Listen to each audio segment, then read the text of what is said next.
अनिल थत्ते यांनी गिरीश महाजनांच्या संदर्भामध्ये गंभीर आरोप केला की रात्री 1 वाजेनंतर एका IAS अधिकाऱ्यांना त्यांनी 100 वेळा फोन केले।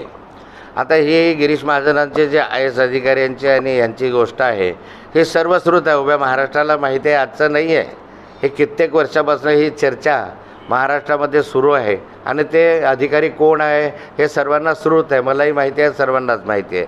पण एखाद्या अधिकाऱ्याचं नाव घेणं योग्य होणार नाही असं अनिल थत्तेसुद्धा बोललेत। आणि मला वाटतं की असे जे मंत्री आहेत जे IAS अधिकाऱ्यांना फोन करतात असा अनिल थत्तेंचा आरोप आहे, त्यात जर तथ्य असेल त्यांना मंत्रिपदावर आणण्याचा काय अधिकार आहे?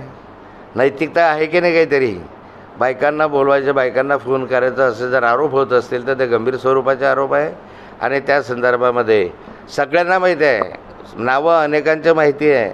या IAS अधिकाऱ्याचं नाव तर आजचं नाही आहे, गेल्या अनेक वर्षापासून जुळलेलं आहे, अशी चर्चा सर्वत्र महाराष्ट्रामध्ये आहे।